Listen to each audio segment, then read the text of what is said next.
Assalamualaikum dan salam sejahtera. Ketua Polis Negara berkata, dia telah rujuk kes saya kepada Peguam Negara. Dan perkara ini sekarang di dalam tangan Peguam Negara. Mengikut Ketua Polis Negara juga, ada banyak kes. Bukan satu kes. Kes yang terbaru ialah kes berkait dengan langkah Dubai. Tapi ada lagi kes yang lain, banyak lagi kes yang mereka nak kaji cara mana nak ambil tindakan terhadap saya.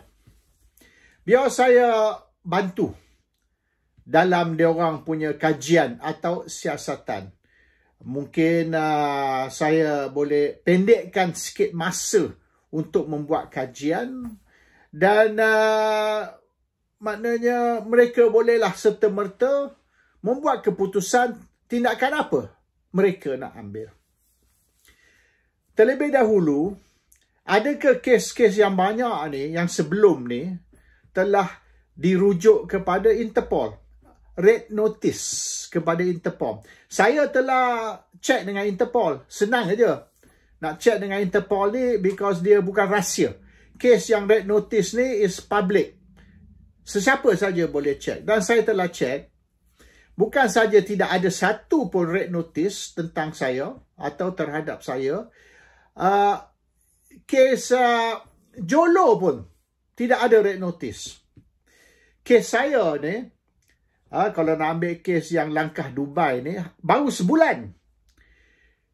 Kes Jolo ni dah 10 tahun. 10 tahun. Tapi belum lagi keluar red notice.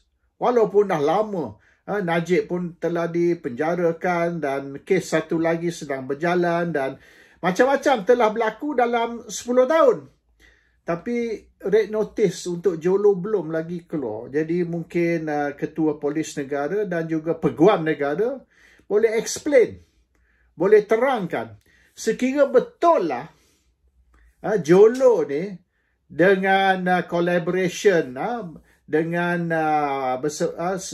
bersebahat dengan Najib dan ramai lagi telah mencuri 42 bilion. Sebab apa? Belum lagi ada red notice ataupun permohonan dari Interpol untuk bantu menangkap Jolo. Padahal Hamid Bador kata mereka tahu Jolo di mana. Mereka tahu juga Jolo ni sudah ubah dia punya rupa.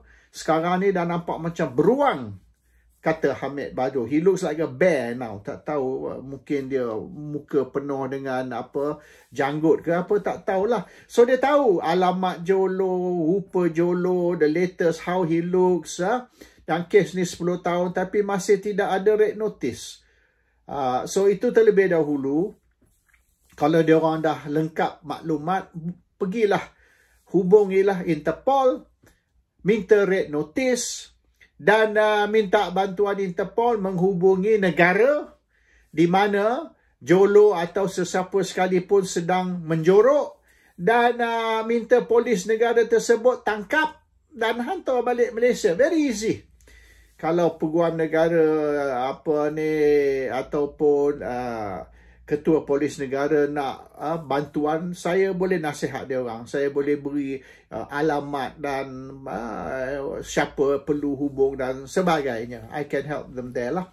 Anyhow, permohonan red notice kena buat dulu. Tapi oleh kerana mereka tahulah saya ni, alamat saya di Manchester, di mana rumah saya. Mereka tahulah. Kedutaan Malaysia ataupun Malaysian High Com kat London pun tahu rumah saya mana. They have my address. Dia orang pun biasa mari rumah saya. Bukan tak pernah mari. Biasa dia orang mari.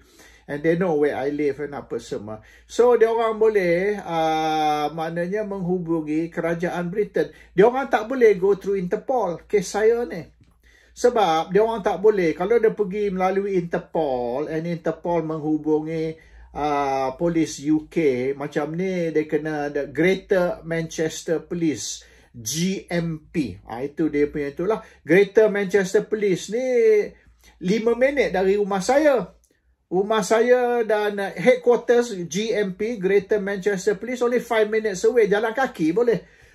So they know where I am. Diorang pun biasa mari rumah saya, GMP, Greater Manchester Police. Apabila Claire Russell Brown tu Sarawak report buat aduan polis mari rumah saya.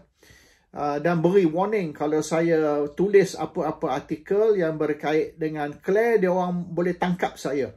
So Claire ni nak suruh maknanya polis ambil tindakan sekira saya sebut nama dia dalam mana-mana artikel. So they know where I am, they have my record dan sebagainya.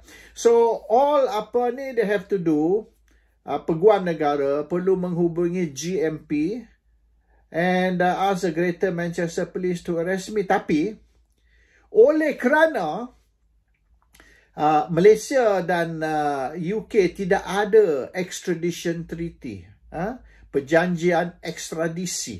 So kerana tidak ada perjanjian ekstradisi, kerajaan Malaysia ataupun Bukit Aman ataupun peguam negara tak boleh nak hubung Interpol. Interpol tak boleh buat apa. Interpol boleh nasihat sajalah. Interpol tak ada kuasa tangkap tahu.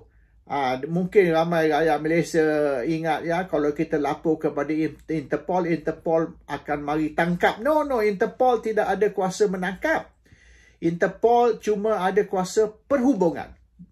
Maknanya mereka akan hubung kerajaan Britain ataupun polis UK bahawasanya ada seorang dikehendaki oleh kerajaan Malaysia atas jenayah sekian-sekian. Itu saja Interpol boleh buat. Dia macam a communication center.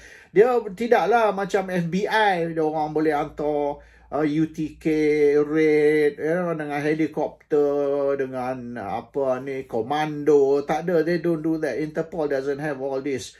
Helikopter dengan komando, dengan pegawai UTK. They are just administrative punya tu. Pejabat saja. So you contact Interpol, you suruh Interpol contact polis UK, tu je. Tapi dalam kes saya ni, tak boleh.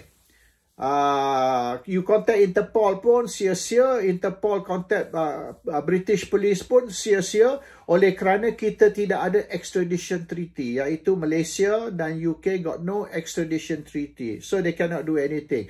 Kerajaan Malaysia, baik polis ke, ataupun peguam negara, kena menghubungi Home Office.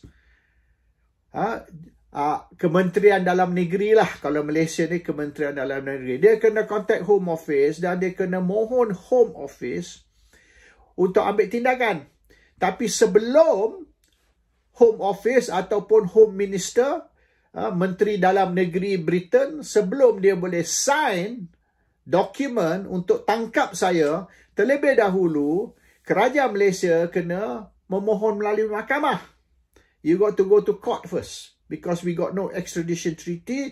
So kerajaan Malaysia kena pergi ke mahkamah dan kena maknanya memohon saya ditangkap melalui arahan mahkamah through court order. Now sebelum you boleh pergi ke mahkamah UK untuk mohon saya ditangkap, awak kena terlebih dahulu bagi tahu charge apa. Dan di dalam mahkamah, awak kena buktikan kesalahan tersebut. So maknanya kena adakan perbicaraan dulu. A trial. Dalam perbicaraan tersebut, kerajaan Malaysia kena buktikan yang saya telah pun lakukan jenayah. Apabila mahkamah puas hati, betul, Raja Petra ni telah pun lakukan jenayah, maka mahkamah akan keluarkan perintah, court order, untuk saya ditangkap. Dan court order tu akan diserah kepada Menteri Dalam Negeri, Home Minister. Home Minister pula akan kaji, adakah dia setuju atau tak setuju. Kalau Home Minister setuju, maka dia akan tanda tangan tu tangkap. Kalau Home Minister kaji dan Home Minister berasa yang tak ada kes lah, walaupun mahkamah memberi keputusan atau memberi kebenaran untuk tangkap saya, Home Minister tak puas hati, dia reject. So kalau Home Minister, Menteri Dalam Negeri reject, maka walaupun ada perintah mahkamah, mereka tak boleh nak buat apa-apa. So that's how it goes. Now, untuk mahkamah terlebih dahulu puas hati, satisfied, yang memang benar ada kes terhadap saya, terlebih dahulu, dia kena buktikan dual criminality. Itu the first step lah. Mahkamah nak tengok dual criminality. Dual ni makna dua, criminality ni jenayah. Maksud dia, jenayah tersebut adalah jenayah dalam kedua-dua negara. Di Malaysia pun jenayah, di England pun jenayah. Dual criminality. So once the court is satisfied, hakim satisfied, sah, ada terlibat dual criminality, maka barulah boleh dibicara. Ini terlebih dahulu belum bicara ni. Ini hanya untuk menentukan boleh atau tak boleh bicara kes ini. It's only to determine whether there is a case or no case. Menang kalah different story. So dual criminality ni, ambil contoh misalan, kalau saya kes bunuh, kat England ni kes bunuh jenayah. Adakah saya rompak bank? Adakah saya rogol? Adakah saya melakukan seks dengan budak bawah umur? Ini semua, ya. Termasuk juga adakah saya terlibat dengan drug trafficking. Kalau drug trafficking maknanya jenayah ni dadah, yes, di sini pun is a crime. Terrorism, terrorism. Money laundering, yes, money laundering. So money laundering, terrorism, child sex, bank robbery, murder, ini semua jenayah. Di England pun jenayah. So jenayah tersebut passes the dual criminality law. Maknanya, langkah pertama, dual criminality, pass. Tapi kalau kesalahan saya, misalan, sodomi, saya main bontot. Di sini tak apa, main bontot is allowed. Maknanya, lelaki dengan lelaki boleh kahwin, boleh daftar tau. Perempuan dengan perempuan pun boleh kahwin. Ataupun lelaki dan lelaki, perempuan dan perempuan, ataupun lelaki dan perempuan boleh hidup bersama sebagai suami isteri walaupun tidak berkahwin. You don't have to marry. You live together. You live together 6 bulan, dianggap sebagai you sah. Sebagai laki dan laki dan isteri ni tidak semestinya seorang lelaki, seorang perempuan. Kalau dua perempuan pun dianggap seorang lelaki, seorang isteri. Walaupun dua perempuan, dua lelaki pun sama. Satu lelaki ni laki, satu lelaki ni isteri. So kesalahan macam yang dilakukan oleh katalah Anwar Ibrahim, di sini tak boleh tangkap. Okay, that's one.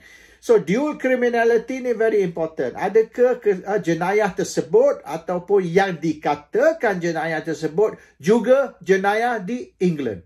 So when it comes to sodomy, when it comes to gay lifestyle, when it comes to hidup bersama tanpa kahwin, atau lelaki dengan lelaki, perempuan dengan perempuan hidup sebagai suami isteri, itu you tak boleh sentuh. That's not a crime di sini. Okay.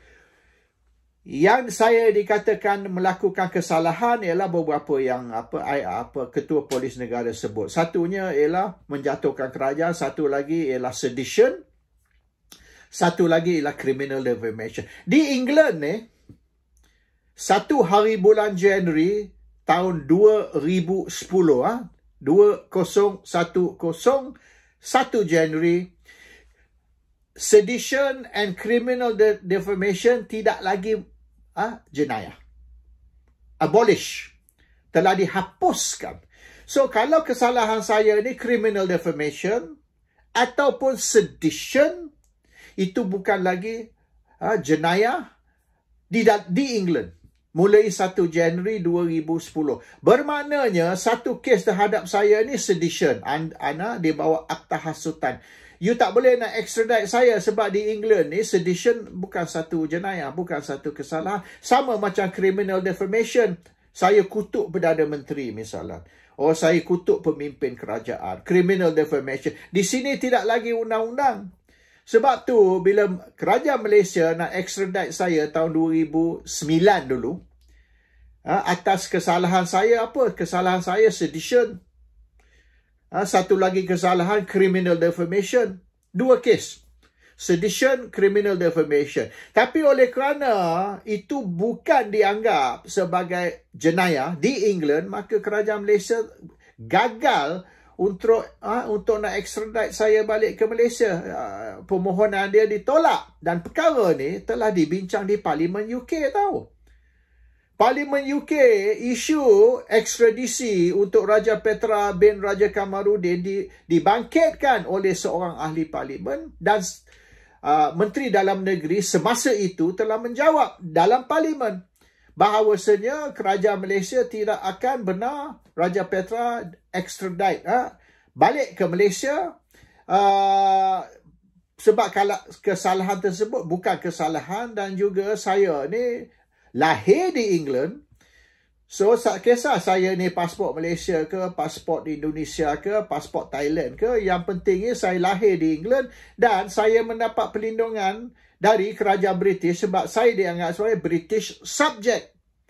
British subject ni juga orang macam kata di Brunei, Hong Kong, Singapura, Penang, Melaka. Ini semua British subject sebelum merdeka. Hong Kong sebelum tahun 91 misalnya, rakyat Singapura sebelum tahun 63, rakyat Melaka dan Pulau Pinang, British colony sebelum 57. Kalau datang sini, you are considered British subject sebab you were born in a British colony, iaitu Brunei, Hong Kong, Singapura, Melaka, Pulau Pinang. Ini British colony dan India of course lah. So you tak extradite orang yang dianggap sebagai British subject, iaitu lahir di dalam British colony. Saya lahir di England, bukan British colony. So, lagi kuatlah kedudukan saya. So, itu yang dijawab di Parlimen. So, proses nak extradite ni is not so easy. Bukan saja telefon ke buat permohonan. No. You kena pergi mahkamah. You kena yakinkan hakim bahawasanya ada elemen dual criminality. Sebab dia ni bunuh orang, dia ni rompak bank. So memang ada. Tetapi walaupun sudah disahkan bahawasanya dual criminality element exist, tapi awak masih kena buktikan kesalahan di mahkamah. Ini hanya tuduhan. Belum lagi dibuktikan. So awak kena pergi mahkamah dan awak kena buktikan bahawasanya Raja Petra ni telah lakukan satu jenayah. Baik jenayah rogol ke, bunuh ke, rompak bank ke, whatever lah.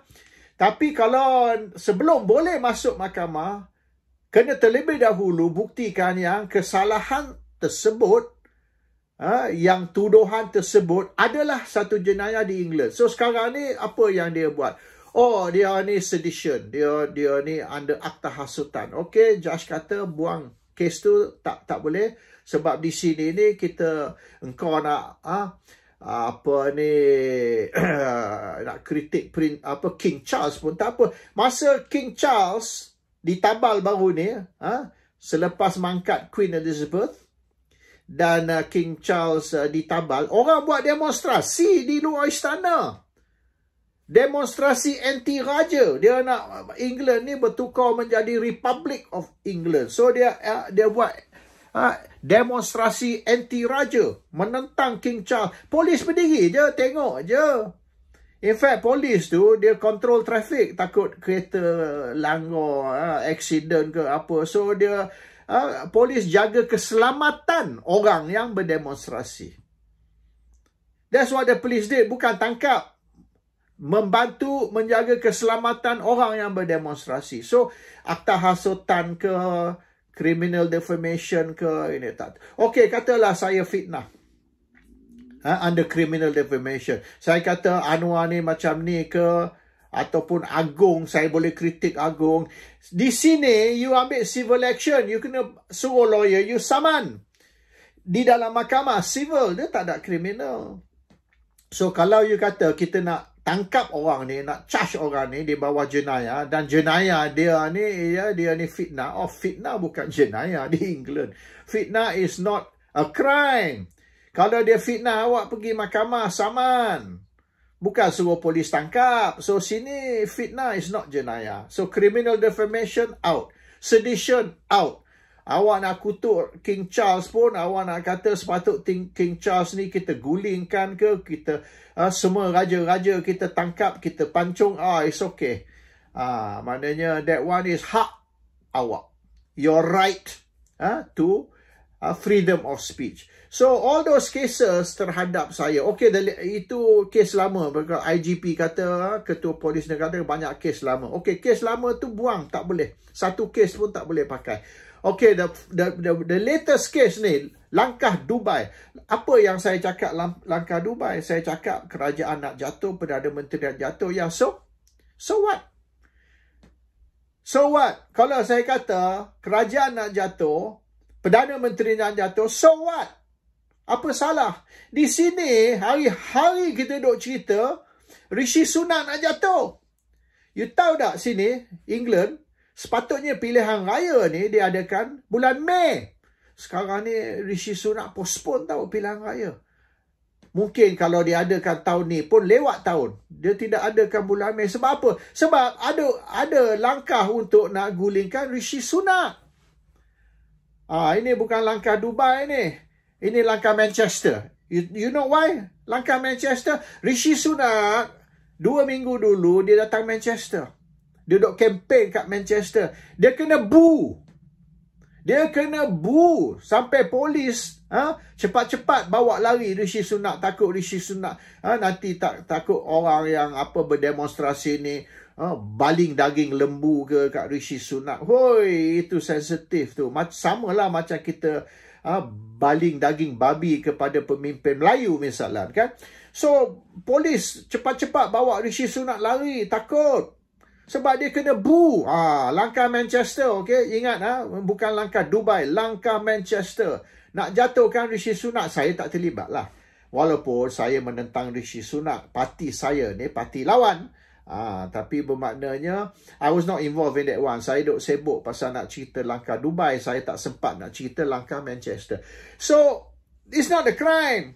Tak ada, you know. And then kat Amerika ni, kecoh ni Amerika. Cerita pasal Donald Trump akan balik nak lawan ni Joe Biden. Tok Biden ni. Joe Biden ni, dia orang nak challenge. Sebab biasa di Amerika, ni presiden dua penggal. So, dia nak make sure Biden ni satu penggal. Lepas ni dia jatuh dan Donald Trump balik sebagai presiden Amerika.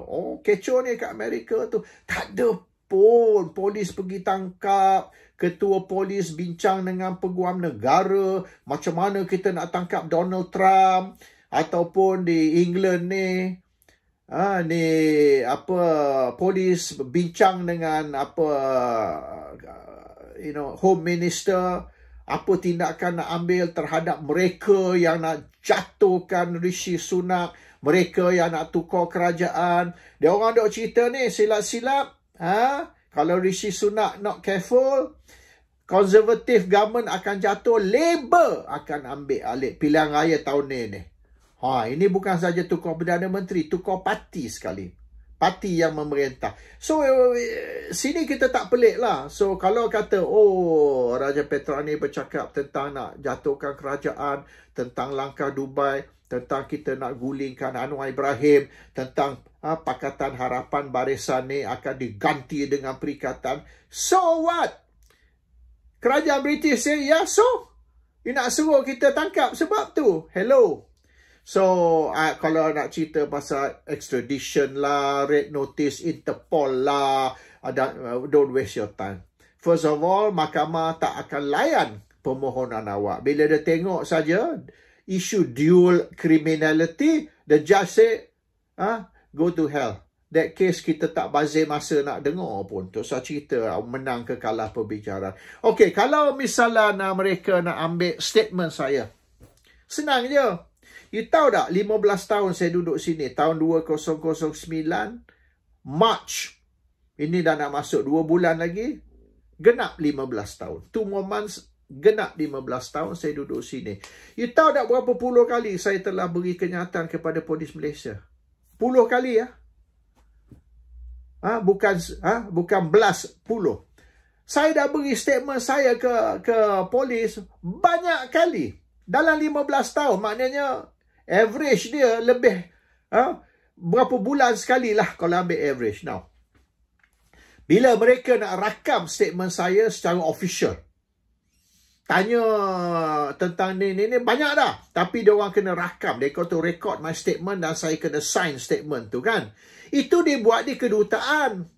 Sebab untuk statement saya direkod kena buat di Malaysian soil. Malaysian soil maknanya kedutaan di London, kedutaan di Singapura, kedutaan di Jakarta, kedutaan di Bangkok.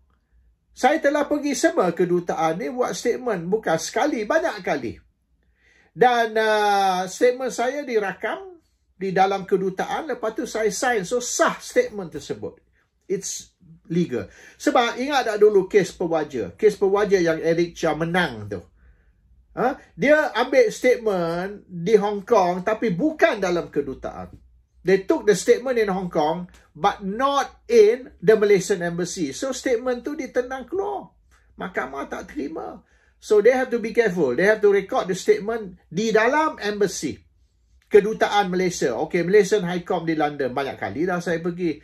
Dan saya cerita Singapura, Bangkok, Jakarta. Semua saya dah pergi kedutaan untuk statement saya dirakam. Simple aja. Now, you nak suruh I buat statement tentang langkah Dubai. Fine. Mana?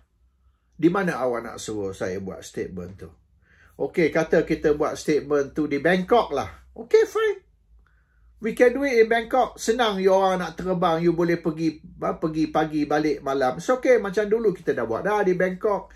Di Jakarta. Tapi okay, fine. We go to Bangkok. You send me first 50,000. 50,000 ringgit. Macam dulu.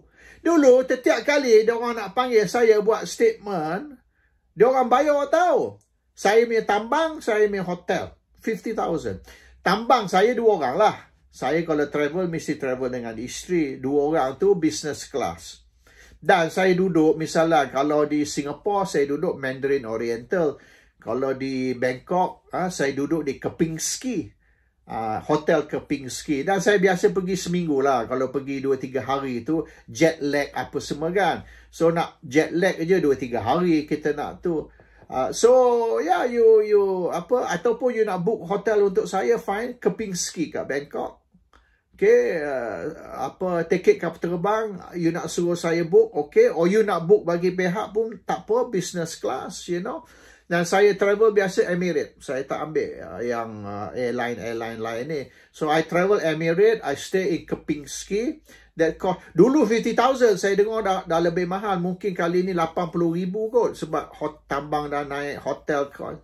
So maybe cost 50,000, more than 50,000. Could be 80,000. So you send me 80,000 ringgit, ya, bukan pound lah, ringgit. And I meet you in Bangkok. And you boleh ambil statement saya if you want lah. Tak ada hal. I rela kerjasama dengan kerajaan Malaysia, baik dengan ketua polis ataupun peguam negara untuk statement saya dirakam. You just contact me. I will be there. I'll give you my bank account and you send me the money. I'll check lah, mungkin 60,000, 70,000 ke 80,000 sekarang lah. Dulu 50,000 sebelum COVID dulu. Lepas COVID ni banyak naik kan. So you pay me macam biasa lah. Macam dulu. Send me 50, 60 or maybe 80,000. I will be there. And you can take my statement. Saya kerjasama. So but if you tak mau buat cara tu, you nak extradite, I advise you lah, make sure the case is strong. Sebab nombor satu, as I said, dual criminality has to be there. Kalau setakat case ni main bontot, cannot lah. Sini dia orang tak kisah tentang tu. And then the other thing is you kena masuk mahkamah, you kena bicara di depan hakim dan you kena buktikan kepada hakim tersebut yang saya telah lakukan. That will take a few years lah. So maknanya by the time you berjaya meyakinkan mahkamah, dan you kena mohon tau. Selepas you dapat keputusan mahkamah, kalau mahkamah setuju, you kena mohon pula kepada Menteri Dalam Negeri. Menteri Dalam Negeri kena lulus Walaupun mahkamah sudah okey, Menteri Dalam Negeri, kalau Menteri Dalam Negeri tak mau layan, tak boleh juga. Tapi benda ni akan ambil macam Lorraine Osman dulu 10 tahun tau. Kes Lorraine Osman, dia orang nak cuba extradite kes BMF Hong Kong, ingat tak? BMF Hong Kong 10 tahun. Dia orang duduk dalam mahkamah bicara untuk mendapat, akhirnya Lorraine Osman surrender. Lorraine Osman kata tak apalah dia itu. So kalau tidak kes tu 10 tahun tak selesai. So my case maybe tak tahulah, saya 73, 10 tahun lagi saya 83. Tak tahu saya hidup lagi tidak. Mungkin halfway to the case saya pun arwah. Could be. So that is the thing lah yang saya nak nasihat. So I look forward to communication from either AG ataupun Bukit Aman yang nak jumpa saya, you know, and either you sort out all the costs or you send me 80,000 or maybe 60-70. I have to check lah what's the cost now, sebab semenjak COVID ni dah jadi mahal. And we will meet and you know, I will treat this also lah. I will stay about 1 week lah. Saya biasa kalau pergi Bangkok 7 hari, 10 hari. Saya tak duduk 2-3 hari. You know, jet lag, you need 2-3 hari just to get over the jet lag. So that's the issue. And till we meet again, Assalamualaikum warahmatullahi wabarakatuh. Salam sejahtera kepada rakyat Malaysia, pegawai-pegawai dari Bukit Aman dan pegawai dari AGC.